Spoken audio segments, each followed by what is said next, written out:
Bi juma e joué kalo kile 31 san ba filani muga ani woro an balma Sheri Fila Jabarani filɛbɔ Mali kɔnɔ ani Mali kɔ kan. An bɛ waleɲuman dɔn foli kɛ ka ɲɛsin aw kelen-kelen bɛɛ lajɛlen ma fɔ sigiyɔrɔw la. An b'a fɔ n ka bisimila ka Jabarani so mandi kɔrɔ Sheri Fila TV ni aw ka bamanankan kunnafoniyaw olu kɛnɛ o dayɛlɛlen ye. Kunnafoni daminɛ la an bɛ taa Moribabugu. Moribabugu sigida bɛna a tɔgɔla su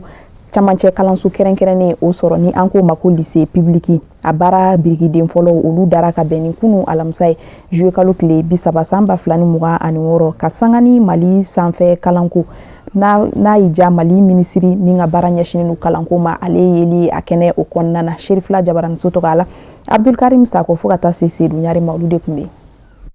Ni ye Moribabugu lycée public biriki fɔlɔ dalen jamana minisiri fɛ. Minisiri min ka ca ɲɛsin bɛ kalanko ma an ka jamana kɔnɔ n'o ye duguma kalan ye. A hakilina bɔra Mali jamana ɲɛmaaw yɔrɔ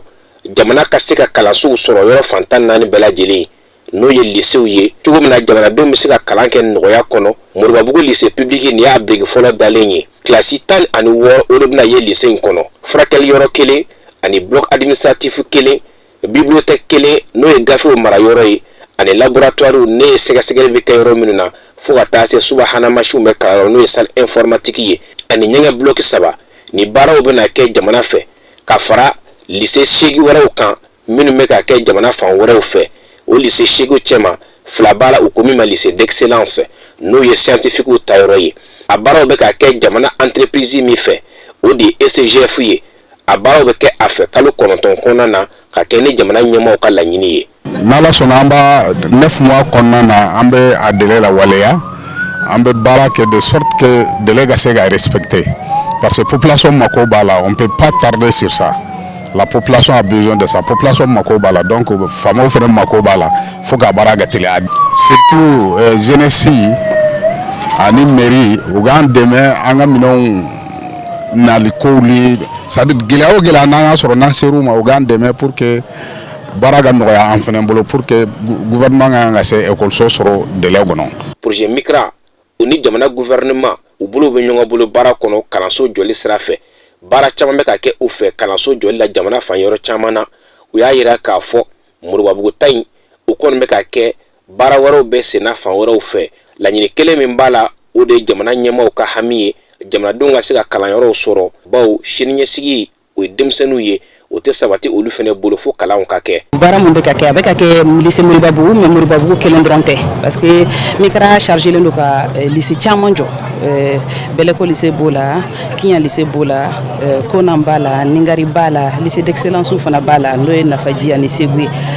Bref lycée caman b'a la mun première pierre mais an y'a essayer k'a fara ɲɔgɔn kan bɛɛ kɛ première pierre kelen Moribabugukaw de garisɛgɛ kɛr'o la donc ministre nana ani banque mondiale ani gouverneur n'a ka jama ani commune mɔgɔw an nana ka n'o première pierre kɛ. An bɛ rendez-vous di ɲɔgɔn ma kalo 9 ni Ala ma basi kɛ an bɛ ɲɔgɔn sɔrɔ yan an bɛna lycée ninnu inaugurer comme an y'a fɔ cogoya min na lycée public de don lycée in bɛ se ka fo denmisɛnnin mɔgɔ 400 lycée in bɛ se k'o de accueillir lycée a bɛ kɛ lycée moderne de parce que lycée mun don salle de classe b'a la laboratoire b'a la salle informatique b'a la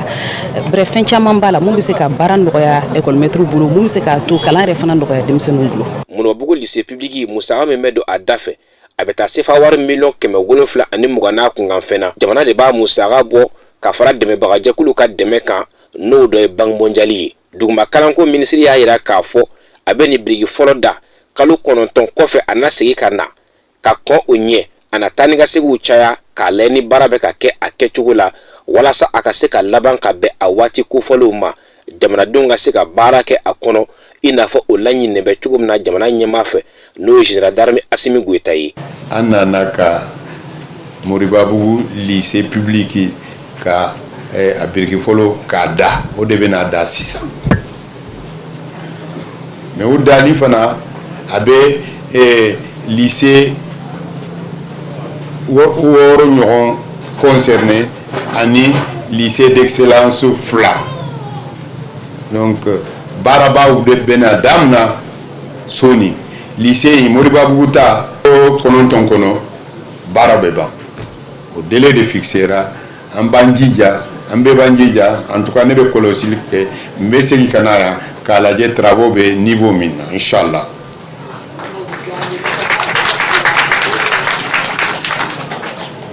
Moribabugu duguba de don commune ba de don u mago tun bɛ lycée la lycée public la an nana u kɛrɛfɛ k'a f'u ye président de la transition son excellence Assimi Goïta a ye lycée di ma a y'a d'u ma a y'a ŋaniya ye a ŋaniya a daminɛ a concrétisera bi inchallah an bɛ biriki fɔlɔ da biriki tɔw bɛ na joona u bɛɛ bɛ da aw ni ce. Ni baaraw bɛɛ lajɛlen kɔni kɛra jamana duguma minisiri ani projet migrant ani dɛmɛbagajɛkulu wɛrɛ minnu bɛ kɛnɛ kan u jɛra ka a biriki fɔlɔ da ni k'a ɲini kalo 9 kɔfɛ u ka segin ka na Kolonbo kari baara ka daminɛ a kɔnɔ. Kunnafoni nasira wɛrɛw fɛ an bɛ taa Côte d'Ivoire jamana ale kɔnɔna na alisilamɛya dɛmɛtɔn ansaru ɲɛjɔyɔrɔ an fa n'an karamɔgɔ ase yiri Sherif Usman Madani Haidara a ye El Haji Mohamed Jomansi ale bisimila n'o ye bɔkɔ alimamiba ye fo ka taa se kozim fana jɛkulu o ɲɛmaa dugu bɔkɔ kɔnɔna na an b'aw ladɔnniya k'a fɔ ko nin cɛba in ni o de El Haji Mohamed Jomansi a n'a nɔfɛ jamakulu u y'u kunda karamɔgɔ Haidara dagayɔrɔ kan ni ka taa bonyamasegin foliw kɛ ani bisimilalikanw ka ɲɛsin u ka dunanba ma Côte d'Ivoire jamana ale kɔnɔna na Sherifula Jabarani so tɔgɔ a la Kafinɛ Bacili bɛ walawalali k'a tɔ la.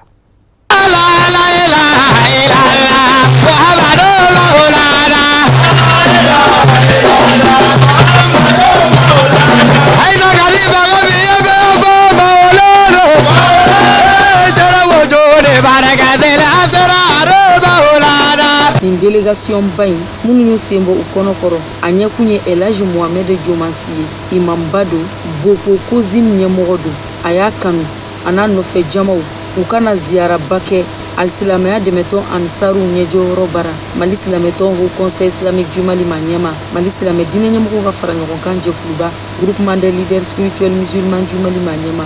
enfana karamogo Sid Sherif Usman Madani Haidara sigin kera bonyani karamani ni sonjani farfoni kono zigiri dumankaw olu kera karamogo bonyana kanu jira towe eleni ka jira dunamba noro tigila kwa kanundo uduskuna abonya be uyoro wa be Côte d'Ivoire tama minani wa nali diara uye abena uma no timla ka bo anga chomba a Sheikh Abdurrahman Chigbela alebe bako marala alele sigimeni bakuru saba tofla le sigimeni no masekana la dabaye Sheikh dabaye refana be lagine bi ola ale farala Sheikhu kan bi sabla oko fla wole mangali la no weke le 18 safar Sheikhu me nana foli ke o doit kata ɲɔgɔn fɛ mangala ɲɔgɔn fɛ Sheikhu ka fɔ ko a bena sema sabla Côte d'Ivoire ka lona ba dɔ kunbɛn amina an chomba fo ola ko vraiment o tɛ se ka kɛ ne kɔ amina fara kan kana foli kɛ an ka chomba la ola a farala a kanbaga kan kana an chomba fo o seniman kɔrɔ Sheikhu ma na kele a nana ni délégation bale o de siratigɛ kan El Haji Mohamed Jomansi a n'a ka jamakulu sanuma u nana karamɔgɔ Haidara ka bilasiralikanw ɲini ani k'a ka dugawu sanumaw ɲini a ka shirifu duwaw kɛ u ye ka sɔrɔ ka duwaw kɛ a yɛrɛ n'a ka denbaya ye bonya togo la ani ladiyali togo la El Haji Mohamed Jomansi a nana karamɔgɔ bonya ni bere dɔ ye ani alikuranɛ sanuma Mamadou an na dɔw ɲini yɔrɔ la kana Sherifu hɔrɔmata i ka ya bi mɔgɔ basu mini Madani Haidara hali min ka woro bi bɛɛ k'a lɔ n'i ma ye i b'a kumakan mɛn n'i ma kumakan mɛn i b'a mankan mɛn n'i ma mankan mɛn i b'a fuɲɛ ye o kosɔn o hɔrɔma basu mini n'o ka don jamana kɔnɔ a wajibi y'an ma ko an ye n'an lɔ ka na fo an ka kanu depuis bi tɛ ne yɛrɛ tɔ fɛ ka taga ye ka taa fo mais Ala le ma diɲɛ bi an y'o le tɔgɔ fɛ ne an ye Ala fo Sheikh Daba n'o ye Layi Daba ye a bɔnni y'awolon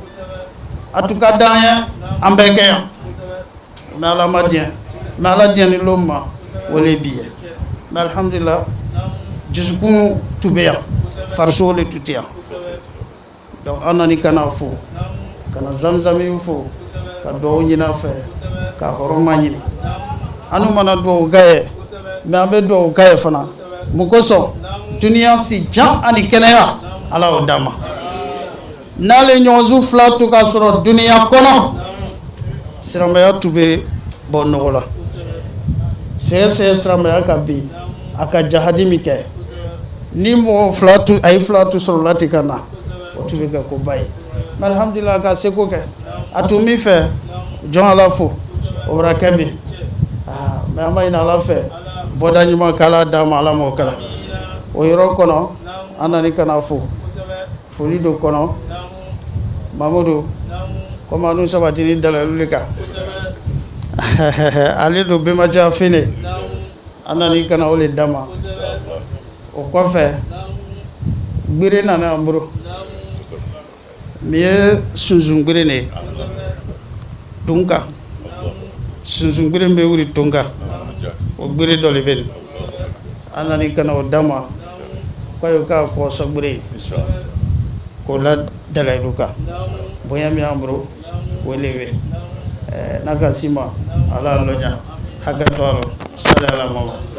alima bonya alisilamɛya dɛmɛtɔ ni saru ɲɛjɔyɔrɔ mali silamɛtɔnw ko conseil islamique du mali ma ɲɛma mali silamɛ dinɛ ɲɛmɔgɔw ka fara ɲɔgɔn kan jɛkuluba groupement des leaders spirituels musulmans du mali ma ɲɛma an fa n'an karamɔgɔ a seyid sherif usman madani haidara a nisɔndiyara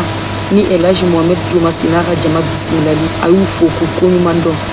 bonya min kɛra a ye k'a diyara a ye a bɛnna a ma sigi kun cɛra ni dugawu sanumanw donni ye sani ka sɔrɔ ka sira di elaji mohamed jomasi n'a ka jama ma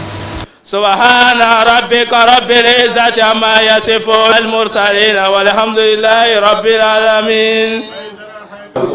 Ma fɔ amina ya rabi ala ka duwawu bɛɛ lajɛlen jaabi. Kunnafoni nasiraw fɛ alisa an bɛ segin ka bɔ Côte d'Ivoire jamana kɔnɔ ka na Mali jamana kɔnɔna na an ka kɛrɛnkɛrɛnnenya la an b'an kunda Segu marabolo ale kan. Seko ni dɔnko kɛnɛ kɛrɛnkɛrɛnnen ta ko fɔlɔ o baaraw ɲɛnɛmayara silamɛya dɛmɛtɔn Ansar a tɔnden minnu bɛ kalanso kɔnɔna na olu ka bolofara min bɛ Segu o jɛkulu fɛ ni an ko ma collectif des Ansar en milieu universitaire et scolaire k'aw ladɔnniya k'a fɔ ko nin baara in yɛrɛ a kɛra u fɛ ka bɛn ni juillet kalo tile 26 tɛmɛnen san 2026 kɛrɛnkɛrɛnnenya la u ye dakun dɔ suganti ka se ka na masala kɛ o kan ni o dakun yɛrɛ nafa ka bon an ka jamana ɲɛta sabatili la kosɛbɛ Sherifula Jabarani so tɔgɔ la Alhamidu Badini ale bɛ ɲɛfɔli kɛ kunnafoni tɔ la.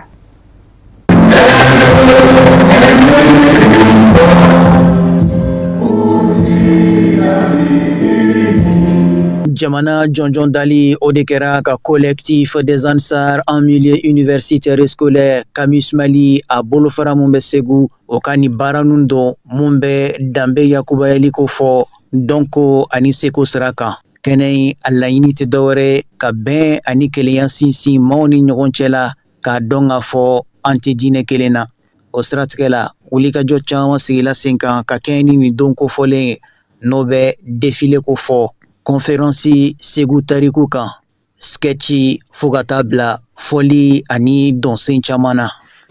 Ni ko Segu ani dɔnko i ye jɔn ko fɔ anw dugutigiw anw laadatigiw anw ɲamakalaw jamana programme ka baara kɛ n'o ye ka t'o bɛn anw yɛrɛ dugutigiw ni dɔnko ko ma an bɛ se ka mun de fɔ aw ye ko aw ni ce ko wallahi aw ni ce denmisɛnw maa b'i to maakɔrɔbaya la ka denmisɛnya lakali maa b'i to denmisɛnya la ka maakɔrɔbaya lakali aw ka nin baara ɲuman in kɛli nin b'a to anw b'a dɔn ni anw ci ko aw bi yan jamanakuntigi ko ko ni ale ka fanga ko ni a ɲɛna ko aw don an kɔni b'a dɔn fanga in bɛ tiɲɛ parce que a ɲɛ bɛ mun na o bɛ suma sama bɔ donc an jigi bɛ aw kan an bɛ kɛnɛ mara ni an b'a fo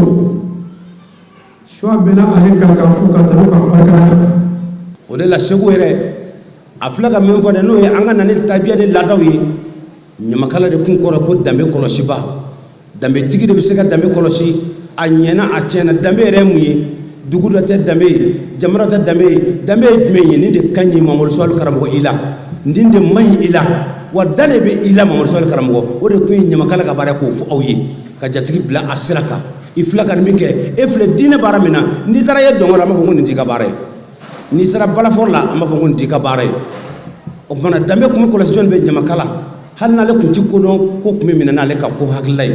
nka bi ɲamakalaya bɔra la bi a kɛra fɛn ɲini ye n'a bɔra ɲamakala la ka ban a kɛra fɛn ɲini tanu kun ti ɲamakalaya kɔnɔ tanu jumɛn bɛ ɲamakalaya kɔnɔ jatigi sadu de kun y'a tanu don ye ni jatigi sara don min na a ka hɔrɔnya bɛ fɔ a ye o don a ma danbe tiɲɛ a sa don a ka masaba fɔ a ye o don tɛnɛ ma tiɲɛ bolo o don dɛ du dɛmɛ ma tiɲɛ bolo a salen de jelikɛ b'i jɔ k'a fɔ a ye wa ɲamakala si tɛ dugukolo ko an ka ɲamakala fɔra na ko kɛlɛyɔrɔ la k'a jatigi sara k'ale yɛrɛ sara so. Collectif des Ansar en milieu universitaire et scolaire a bolofara mun bɛ Segu o ka ni kɛnɛ mun bɛ danbe sinsini ko fɔ ka sabu kɛ an ka dɔnko ani seko ye a kɛnɛ yakubayala ni maaba caman yeli ye i n'a fɔ kɛnɛ in a denfa n'a denba Segu mara ɲɛmɔgɔw fo ka taa bila alisilamaya dɛmɛtɔn Ansaru bolofara mun bɛ Segu o ma ɲɛmɔgɔw la.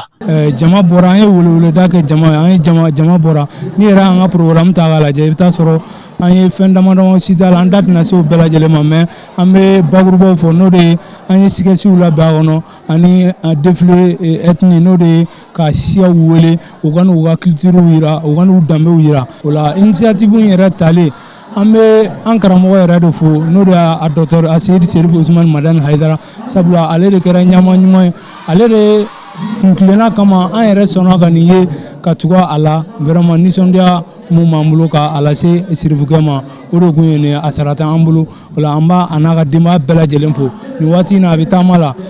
n'o de ye Ivoirien jamana kan an bɛ dugawu kɛ a ɲuman taara Ala ka ɲuman segin ka na an ɲuman sɔrɔ yan nɔ vraiment an bɛ bɛɛ lajɛlen fo ka bɔ kuma na nin yɔrɔ la. O la événement in kɔni a kun belebeleba a kɛla de pour que an ni mɔgɔ bɛ se ka don ɲɔgɔn na cogo min na parce que dɔw ye diinɛ kɛ fɛn dɔ ye gɛrɛndɛ fɛn a o fɛn tɛ a bɛ dɔw kɔrɔ ko n'i bɛ diinɛ la ko i bɛ kɛ mɔrɔmɔrɔ de la an karamɔgɔ y'a jira an na k'a fɔ k'o tɛ k'i bɛ kɛ diinɛ la i ni bɛɛ bɛ jɛ i ni bɛ kɛ diinɛ la i ni bɛɛ bɛ jɛ ka baara kɛ si tɛ si tɔɔrɔ ko bɛɛ k'i ta kɛ o la an ye journée kɛ k'a kɛ senko ni dɔnko kɔnɔna na o la bɛɛ bɛ se k'i yɛrɛ ye o kɔnɔ a bɛ se ka kɛ sababu ye an bɛ se ka an ɲɔgɔnnaw dɔw wɛrɛ sɔrɔ ka gɛrɛ an na minnu tun b'a faamuya k'a fɔ ko diinɛ ko ye fɛn min ye olu bɛ se ka faamuyali dɔ sɔrɔ a kɔnɔ o la an bɛ an karamɔgɔ fo an ni juru minɛbaga n'o ye docteur Aseyid Serif Usman Madani Haidara ye ale de kɛra sababu ye k'an bɛɛ lajɛlen fara ɲɔgɔn kan yan bi wa kɛnɛ kɛla wasa ye. An bɛ jɛ ka dugawu kɛ Kami Ismaili a bolofara mun bɛ Segu région ko fɔ o ka ni kɛnɛ in ta ko filanan Ala ko fara an si kan. Amina yarabi alhamidu badini o de fana b'an sɛnsɛn ni k'an kunda diɲɛ fan wɛrɛ kunnafoniyaw kan min bɛna lasaw ma kafinɛ bacili fɛ.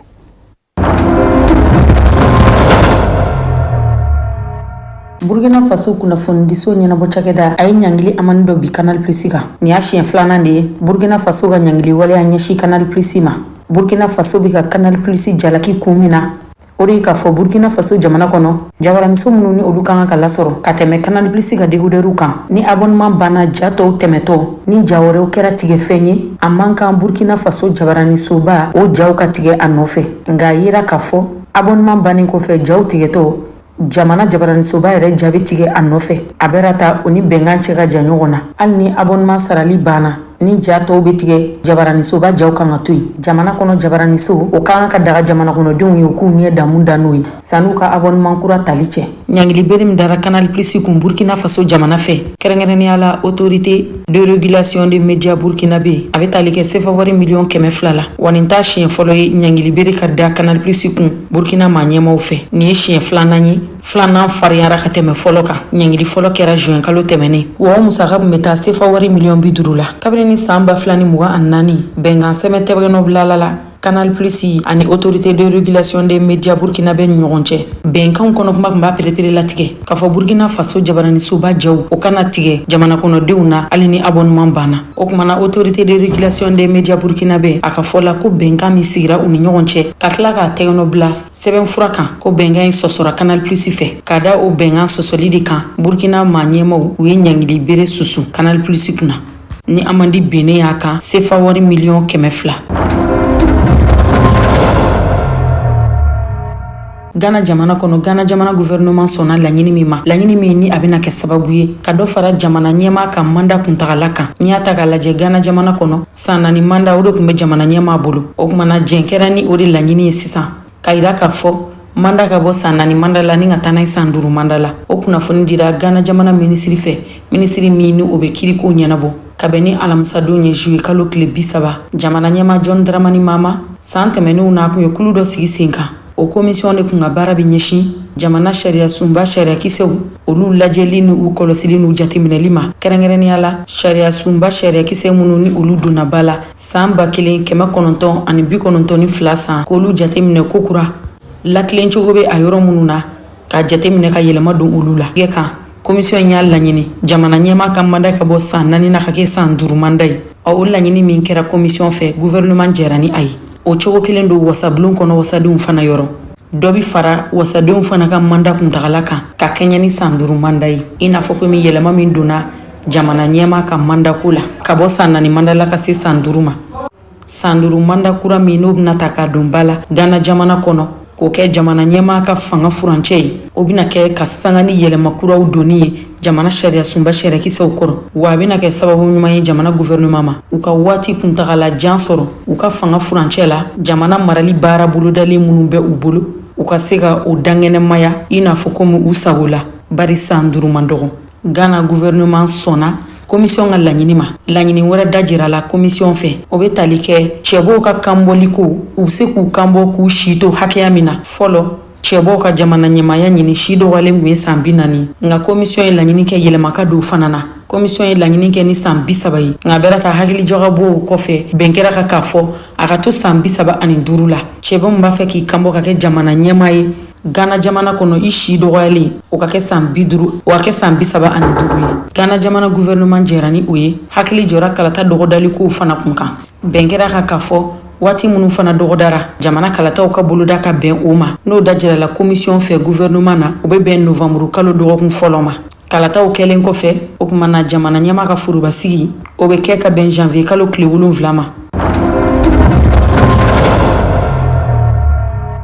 Sudan du Sud jamana kono jamana ɲɛma Salva Kiir a ye Sudan du Sud jamana waribonba banque centrale gouverneur wuli ka bɔ a jɔyɔrɔ la John Oyisa o kɛra ka sanga ni gɛninba ye jamana ɲɛma Salva Kiir ye minnu boloda kɛrɛnkɛrɛnnenya la a ka gouvernement kɔnɔ a ye caman gɛn hali n'o y'a sɔrɔ jamana ɲɛma Salva Kiir a ma kun jɔnjɔn fɔ a ka ni maa wuli na ka bɔ u jɔyɔrɔw la nka a bɛra ta bataki dɔ kɔni kalanna araba tɛmɛnen juillet kalo tile 29 Sudan du Sud arajo soba sanfɛ o kɔnɔ kuma b'a jira k'a fɔ banque centrale gouverneur mun wulilen filɛ nin a gɛnnen kɔfɛ ka bɔ a jɔyɔrɔ la a nɔnabilala ni maa min ye o ye Addis Ababa Otow ale fana ye gouverneuriya kɛ banque centrale tun n'a ka tɛmɛ k'a ta juin kalo tɛmɛnen na ani novembre kalo furancɛ la o kɛra salongo san kalo laban tɛmɛnen ninnu na Sudan du Sud jamana ɲɛma Salva Kiir a ye danaya da maakuraw kan k'olu sugandi gouvernement kɔnɔ maa caman gɛnnen kɔfɛ lakɔlɔsilaw ni jateminɛkɛlaw kɔni y'a yira k'a fɔ ko jamana ɲɛma Salva Kiir ka ni mɔgɔ gɛn ani mɔgɔ falen ko nin y'a yɛrɛ ka fɛɛrɛ bolodalen de waasa k'a yɛrɛ makara ko u ɲɛkun ka to a bolo o ka kɛ sababu ye ni ka ninkura fiyɛ a ka fanga la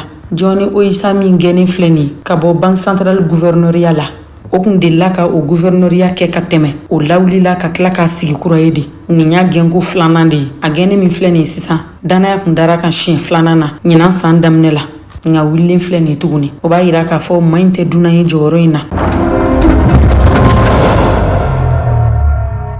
États-Unis jamana ye kunnafoni di ka bɛn alamisa don ma juillet kalo tile 30 k'a yira k'a fɔ a ye susuli kɛ ni ka Iran jamana bunte k'o kɛra tajuru sara de ye bawo ko Iran jamana de kun fɔlɔ la ni ka wuli ka jɔ ta ka Ameriki jamana sɔrɔsiya dagayɔrɔ dɔ sɛgɛrɛ Jordani kɔnɔ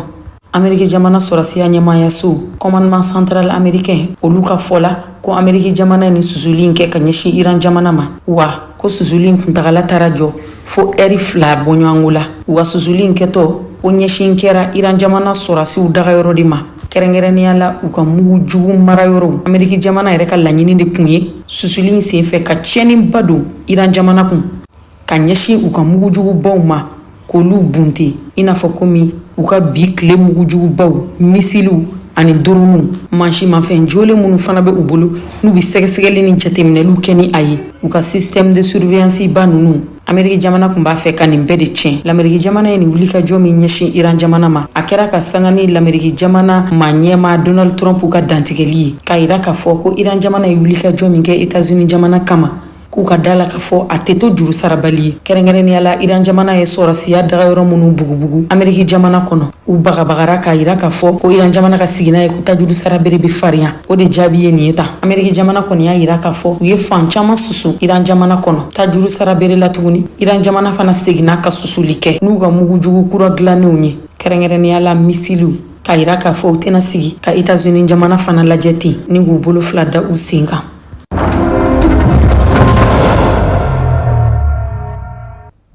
Ni ne fana be dansigi kɛ bi bamanankan kunnafoni sɔrɔliw na minnu sera ka labɛn kunnafoni di so ɲɛmaya suga yamaruya kɔnɔ ka bɛn ni sanga kofɔlen ye ka se ka u tako da aw tulo kan an bɛ segin ka foli kurakuraya ka ɲɛsin aw ma aw ka tulomajɔ a n'aw ka ɲɛmadali la n'ala ma basigɛ n'a ye diɲɛ kuma wɛrɛw yira an na aw ni ne an bɛ ɲɔgɔn sɔrɔ ni kɛnɛ kelen kan ni waati kelen na yan'olu cɛ aw kan bɛn ala ka su yɛrɛ d'an bɛɛ lajɛlen ma.